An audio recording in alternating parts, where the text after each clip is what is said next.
Magandang araw po ha. Hunyo 27. Narito na naman tayo sa Duterte Street. At ngayon naman, nakita nyo itong mga ito. Hindi po lang kandidata para sa Miss Universe Philippines ha. Yan po ay mga kababayan natin galing sa Switzerland. Ma'am. Akala ko talaga kayo ay pinsan ni Pia Words back. Pero sabi po, ang layo ng number nila, gano'ng kalayo yung, gano'ng katagal yung biyahe nyo? 14 hours. 14 hours. By bus. Pero bakit po nyo iniisip 14 hours na papunta dito? Para makita at bring her. Oo. Ma'am, tanong ko naman, sabi ng mga Tatay Digong, bakit yung minahal si Tatay Digong? Kasi kahit na hating kami makalakad kami tayo hindi na kami makalabas sa aming bahay kasi ang dami-dami nag-alit na yung lumalabas at kriminalidad. Siyempre, pati yung presidente, di umano yung bangag eh, no? Kayo ma'am, ano po pangalan niyo? Margie Tabinos from Switzerland. And bakit niyo naman pumahal si Tatay Digong? Kasi nung una na siyang presidente sa atin, nakakalakad tayo ng maayos sa ating lugar dahil natanggal niya ang mga drug pusher sa ating bansa. Anong damdamin niyo na sinasabi nito mga puti na kriminal daw si Tatay Digong dahil sa mga nangyari sa mga drug pushers sa Pilipinas? Sasaktan. Nag-iaway kami. Makikiawa, yan. Inaway ako na babae. Talaga? Sino o puti? Puti. Talaga? Sinubunutan niyo? Ay, Kapunin siya ng kapunutan. tumakbo. Oo. Tumakbo talaga. Well, nakikita natin ang sentimiento ng ating mga kababayan. Isa sa malaking dahilan kung bakit mahal na si Tatay Digong ay dahil bumalik ang kapayapaan at nasupil ang droga sa lansangan. Ngayon naman po, nagsalita po ang Justice Secretary Remulla na sinasabi nila dahil sinira daw ang mga ebidensya na nagpapatunay ng crimes against humanity sa drug war ni Tatay Digong, kaya daw nila ibibigay sa ICC.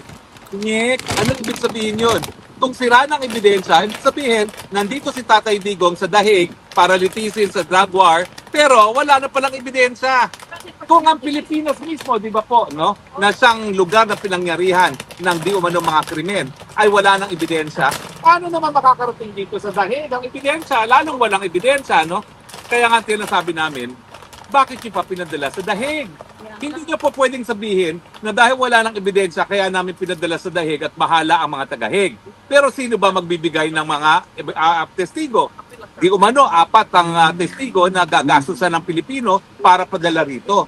Akala ko ba, paulit-ulit na sinasabi ni Bangag Jr. na hindi siya makikipagtulungan sa ICC dahil ito'y labat sa ating soberenya. Ngayon, pera pa natin ang gagamitin para dalhin dito ang at least 4 na testigo, di ba ho, no? Na mali. Na pag-usapan natin yung legal na aspetong ito. Ang Pilipinas ay sumapit sa ICC dahil sabi nga niya, pag wala ng gobyernong gumagana o kapag ang mga hukuman ay sarado, kinakailangan may mapupuntahan pa rin mga biktima ng pinakakarumal-dumal na krimen sa buong daigdig. Kasama na dyan yung war crimes at saka crimes against humanity. War crimes po, ito yung hindi paglabag sa batas na umiira pag merong labanan, yung huwag tatargetin ng mga civilian. At ang crimes against humanity, yung malawakan o systematic na pag-atake sa civilian na alam nila na ang inaatake ay mga civilian. Pero hindi natin sinabi na ang pagiging kasapi natin ng ICC ay hinahayaan na natin ng ICC maglitis sa mga kaso. Dapat lokal na hukuman habang ito ay bukas. Pero ang sabi ni Secretary Remulla, wala na raw ebidensya, nasira ang ebidensya. So ibig sabihin, kung wala ng ebidensya, ang lokal na pamahalaan hindi makakalitis, hindi makakapagparusa dahil walang ebidensya. Kung sira ng ebidensya, paano ngayon itong ICC makakalitis at magpaparusa? Meanwhile, nakakulong si Tatay Digong. Wala pang napapatunayan, sinabi ng Justice Secretary, sira ng ebidensya, habang nakakulong dito po sa kabila ng mga bakod na yan, ang Tatay Digong. Katarungan ba yon? Nakakulong po ang aming Tatay Digong na wala na palang ebidensya. Yan ang inamin ng Justice Secretary mismo. Tama pa ba yon na pagpatuloy nilang ikulong si Tatay Digong gayong wala naman silang ebidensya? Ang sabi nila, sinira. Pero nasaan ba yung 30,000 na biktimang sinasabi nila? pati nga pagsampa dito sa ICC, hindi ko malaman kung ilan yung sinasabi nila, pero parang 43 o 44 cases lang ang pwede nilang litisin. Kayang-kaya litisin niya ng mga hukuman. Linawin ko po hindi ko sinasabi na walang krimen nangyari. Pero dahil ang mga krimen nito ay nangyari sa Pilipinas at bukas ang hukuman ng Pilipinas, dapat sa Pilipinas linilitis itong mga kasong ito. Hindi dito dahil kung hindi makuha ng ebidensya sa pulis, para litisin sa Pilipinas yung mga ebidensya na yan, lalo na itong mga dayuhan na ito. Hindi nga nila alam kung sino mga nambobola. Yung matubato na yan, ang tagal-tagal na nagdadakdak sa Pilipinas, meron bang naniniwala sa kanya? Wala. Kasi nung minsan nang napatunayan na nagsinungaling yan sa Senado, di ba? O bakit mong papapaniwalaan? Siyempre kapag puti, wow, bilib sila. Hindi naman nila alam yung pagkatao ni Matubato. Mas mabuti talaga, at yan ang dahilan kung bakit dapat sa lokal na hukuman litisin yan, kasi makikilala ng mga Pilipinong huwes ang pagkatao ng mga tao, malalaman nila kung nagsisinungaling o hindi. Kasi mga puti naman, siyempre, hindi nila alam ang ugali, hindi nila alam yung mga facial expression ng mga Pinoy pag nambobola, di ba ho? No? Samantalang ang Pilipino magistrado, nalalaman yan. Sa pag-amin ni Justice Secretary na sinira di umanong ebidensya, dapat talaga itigil na ang paglilitis kay Tatay Digong sa ICC dahil wala talagang ebidensya. Ang issue na lang, sinira ba o wala talagang ebidensya sa mulat-mula. Ano ang prueba na nanira? Sinong nanira? Diba? Ang linilitis naman ay mga panahon na city mayor pa si Tatay Digong. Bakit? Nandiyan naman si Leila de Lima ng mga panahon na yon.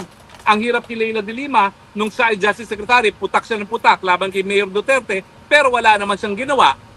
Sino may kasalanan kung nagkasiraan nga ng ebidensya? 6 na taon naman umupo sa kapangyarihan si Leila de Lima bilang chair ng CHR at saka kalihim ng Department of Justice. Hindi ba 4 na taon ay sapat na panahon na para makalap ng ebidensya? Tapos ngayon sasabihin nila, sinira ang ebidensya. Now, sinasabi nila no 6 na taon ni Tatay Digong, doon daw sinira ang ebidensya. In the first place, pinansin ba kayo ni Tatay Digong? Kaya nga naroroon si Tatay Digong, palagi ko siyang hinahabol tungkol dito sa ICC na kinakailangan paghandaan. Ang sinasabi niya, ay nako, wag kang mag-abala dyan sa ICC na yan. Malinaw na malinaw sa isipan ko na bilang isang abogado na walang jurisdiction ng hukuman na yan. Yeah. Hindi ka kayo pinansin ni Tatay Digong, bakit siya maninira ng ebidensya? Hello? Yeah. Kumbaga, wala kayong importansya sa kanya, bakit niya sisirain ng ebidensya na wala naman? Alam niyo po, kahit sinong bansa, ang prinsipyo na sinusunod, ang akusado, presumed innocent until proven otherwise. Sinong dapat magprueba ng pagkakasala ng akusado? Yung nag-aakusa, yung prosecutor ng ICC, ang gobyerno ni Marcos Jr. Nasa ng ebidensya, sinira na raw. Kung totoong sinira na yan, matapos ang 6 na taon ng Aquino administration, sinong may sala? Leila de Lima, as chairman of CHR and as Secretary of Justice. Ang ingay-ingay niya yung mga panahon na yon. I will prove that the Davao Death Squad is controlled by Mayor Duterte. Walang nangyari. At natapos ang 6 na taon na naman, ngayon 9 taon na, tsaka siya maghahanap ng ebidensya. Alam nyo, may dahilan kaya kung bakit ang ordinaryong krimen dapat pinablatter. Kasi yung blatter na yon, record, as soon as nangyari, di umanong isang krimen. Dahil pag lumipas na ang panahon, talagang magkakalimutan na yan at magkakawalaan ng ebidensya. Diba? Pero sa tingin ko, kung ako'y abogado mismo ni Tatay Digong sa ICC, gagamitin ko yung sinabi ni Justice Remulla. Nasira ng ebidensya. Kung nasira ng ebidensya, hindi na maibabalik. Diba? Diba pag sira na, hindi na maibabalik. At kung wala ka ng ebidensya, bakit pa nakakulong si Tatay Digong na hindi pa napapatunayan nagkakasala? At dahil sira na di umanong ebidensya, hindi na mapapatunayan ang pagkakasala ni Tatay Digong. Kaya ang sigaw ng taong bayan, ang dapat gawin kay Tatay Digong, bring him home! Bring him home! Bring him home! Yan po ang panawagan ng sambayan ng Pilipino. Akin naman po, kung talagang wala ng ebidensya, let's be fair. Bring him home. Baka may 80 anyos na siya, dapat naman po, hayaan na natin siyang mamahinga sa nalalabi niyang panahon sa mundong ito. Agree ba kayo? Disagree? Well, maraming salamat po sa inyong patuloy na pagtangkilik, ha?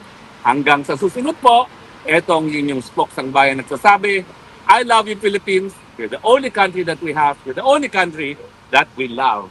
And sino pinakamagaling na presidente? Duterte! Duterte! Duterte! Sigaw ng bayan! Bring him home! Bring him home! Bring him home!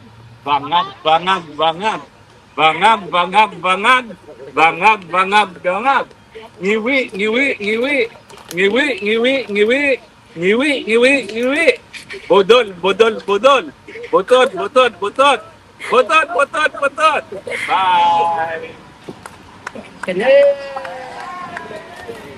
I-add